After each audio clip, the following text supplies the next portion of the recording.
On termine ce grand 2 sur les familles sommables avec les propriétés sur les sommes de familles sommables. Alors les propriétés sont relativement classiques. Je prends I un ensemble au plus dénombrable. Le premier c'est la linéarité. Si j'ai deux familles sommables de nombres réels ou complexes, et lambda mu de nombres réels ou complexes, donc là je le place dans le cas des familles complexes, alors d'une part la combinaison linéaire, la famille des lambda ui plus mu mu vi est sommable, et la somme de la nouvelle famille sommable, c'est la combinaison linéaire des sommes.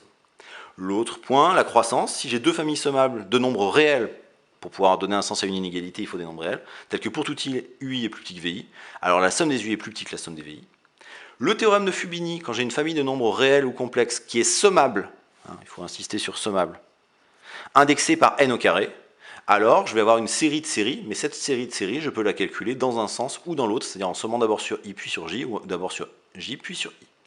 Et enfin, le produit de Cauchy de séries absolument convergentes, qu'on avait déjà vu dans le chapitre sur les séries, à savoir que si j'ai deux séries absolument convergentes, autrement dit, si j'ai deux suites sommables de nombres réels ou complexes, et que je pose pour tout n wn égale la somme des uk vn moins k, alors la famille des wn est sommable, et la somme des wn vaut la somme des un fois la somme des vn. Alors pour démontrer ça, on va utiliser le résultat sur la sommation par paquet. Je sais que pour tout i, le module de lambda ui plus mu vi est plus petit par inégalité triangulaire dans C que le module de lambda, module de ui plus module de mu fois module de vi. Or, par quasi-linéarité dans 0 plus l'infini, cette somme-là, je peux couper la somme en deux et sortir le module de lambda et le module de mu. Donc là, c'est des manipulations qui étaient la linéarité, mais pour des suites à valeur, ou pour des familles à valeur dans R+, et des scalaires positifs. Sauf que ceci n'est pas égal à plus l'infini, ceci non plus, ceci non plus, ceci non plus, donc ça c'est pas fini. Donc par théorème de comparaison sur les familles sommables, comme ceci est le terme général d'une famille sommable, ceci aussi, donc la famille des lambda ui plus mu vi est sommable. Et pour le calcul de la somme, eh bien, de la même façon qu'au 1, l'idée c'est de dire que quand i est au plus dénombrable, je peux construire phi, une application qui va de i dans grand N, qui est injective, et j'écris une sommation par paquet en écrivant i comme étant l'union des in, où in est l'ensemble vide si n n'appartient pas à phi de grand I, et singleton i si phi de i égale n. Et dans ce cas-là, j'obtiens la somme des ui qui vaut une somme de série des u'n, et la somme des vi qui vaut la somme de série des v'n, où u'n vaut 0 si n n'appartient pas à phi de i, et ui si phi de i égale n. Dans ce cas-là, la somme des combinaisons linéaires, la somme des lambda ui plus mu vi, vaut la somme des lambda u'n plus mu v'n. Là, je me suis ramené à des sommes de séries qui sont convergentes. Mais les sommes de séries convergentes, par définition, c'est la limite des sommes partielles. Et par manipulation, par propriété sur les sommes finies de nombres complexes, les sommes partielles, la somme partielle des combinaisons linéaires, c'est la combinaison linéaire des sommes partielles.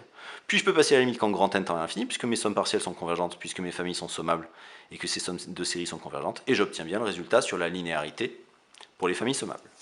Pour la croissance, là je vais la déduire de la linéarité en disant que si pour tout i, ui est plus petit que vi, ça veut dire que pour tout i, vi moins ui est un réel positif. Et donc je peux calculer la série, la somme des vi moins ui, qui est une somme de nombres réels positifs. Mais comme la famille des ui et la famille des vi sont sommables, par combinaison linéaire, la famille des vi moins ui est sommable. Et donc par le point 1, la somme des vi moins ui, c'est la somme des vi moins la somme des ui par linéarité. Mais d'autre part, j'ai une famille sommable et de nombres réels positifs, donc sa somme est positive. Et donc ce qui me donne bien que la somme des vi moins la somme des ui est positive, ce qui donne bien la conclusion. Pour Fubini, c'est comme pour le Fubini positif, c'est-à-dire il s'agit d'écrire une sommation par paquet en faisant deux découpages par paquet différents, en écrivant que n carré d'une part c'est l'union disjointe pour i dans grand N des singletons i croix grand N, ou encore que c'est l'union pour j dans grand N des n croix singleton j. Et donc la sommation par paquet me dit que comme la famille est sommable, ça a un sens de parler de la somme des uij pour ij dans n au carré. J'utilise ceci, ce qui veut dire que je fais la somme sur les valeurs de i, et ensuite j'obtiens la somme sur singleton i croix grand N, et la somme sur singleton i croix grand N, c'est la somme pour j allant de 0 à plus l'infini des uij. Et quand je fais la somme dans ce sens-là, j'obtiens la série double dans l'autre sens. Enfin, pour le produit de Cauchy, comme pour le produit de Cauchy dans le cas positif, il s'agit d'utiliser une sommation par paquet avec les diagonales. Donc j'écris que n au carré, c'est l'union disjointe pour n dans grand N des dn, où dn c'est l'ensemble des couples j tels que i plus j égale n. Alors je vais déjà voir que le fait que les suites un et vn soient sommables, c'est-à-dire que les séries des un et la série des vn soient absolument convergentes, ça implique que la famille des ui vj est sommable. Pourquoi? Je calcule, je rajoute un module et je calcule la somme pour ij dans n au carré des modules de ui vj. Sauf que par sommation par paquet, je peux le sommer comme ça, par exemple, somme pour i dans grand N de la somme pour j dans grand N des modules de ui vj.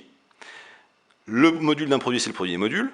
Le module de i ne dépendant pas de j, il peut sortir. Et après, la somme pour j des modules de vj ne dépendant pas de i, elle peut sortir. Et donc, j'ai en fait le produit des deux sommes qui est fini. Donc, la famille des ui vj est sommable. De plus, je vais essayer de montrer que la famille des wn est sommable. Eh bien, par inégalité triangulaire dans C, le module de wn est plus petit que la somme des modules de uk fois module de vn-k, que je vais appeler w'n.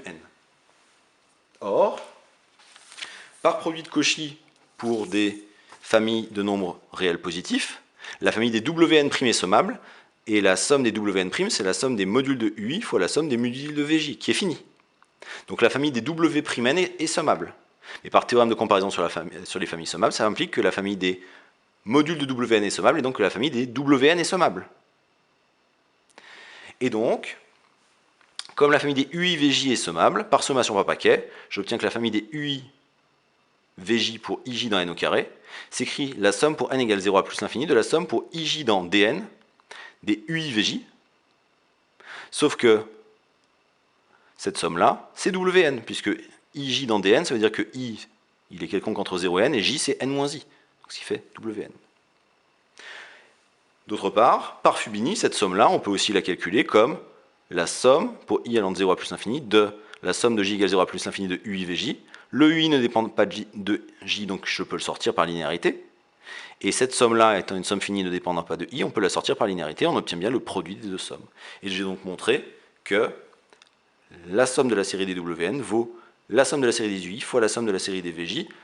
Alors ici j'ai mis le même indice, mais là j'avais deux indices différents, peu importe, puisque l'indice d'une sommation est muet, et donc j'ai prouvé, grâce aux familles sommables, le résultat sur le produit de Cauchy de séries absolument convergentes.